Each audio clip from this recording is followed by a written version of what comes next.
బాబు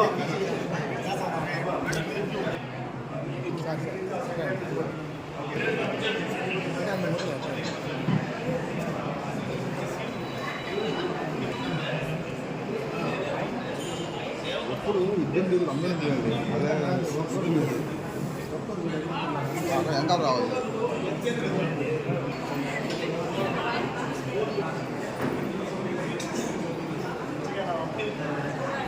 light రావాలి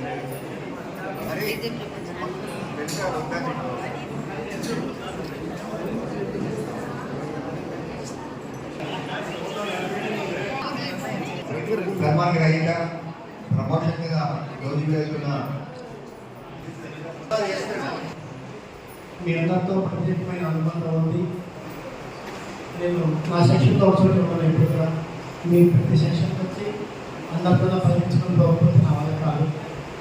అందరితో కలిసి ఉంటాము. రెండోది పని ఫస్ట్ అయిపోవాలన్నాను. పని అయిన తర్వాతనే అంతలంగా తిరిగాను. అందరితోనే కలిసిపోతాను. గొడవ పడ్డ మళ్ళీ ఫస్ట్ ఇయర్ వచ్చి మాట్లాడతాను. అలా మాట్లాడకపోతే నా మనసులో ఒక రకంగా ఫీలింగ్ ఉంటుంది.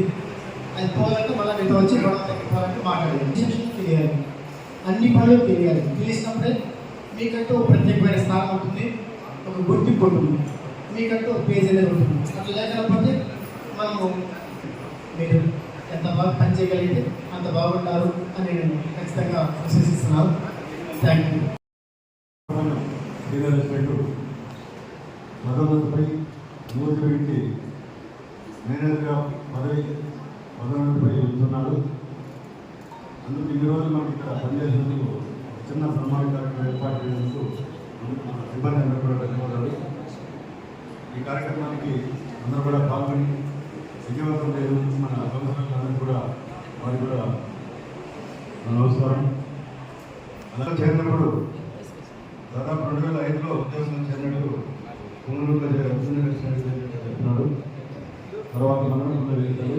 2013 నుంచి ఇక్కడ సీనియర్ అసిస్టెంట్గా పదోన్నతి పని వచ్చి 6 ఏళ్ళు చేసినాం. రోజులు ఉన్నాయి. ఎందుకంటే ఒక మంచి హ్యాండ్ మనం పోతాం. ఈరోజు మున్సిపాలిటీ నుంచి మనం కోల్పోతున్నాం. కాకపోతే పదోన్నతి పై కాబట్టి మనం కూడా మంచి ఆలోచిస్తాము.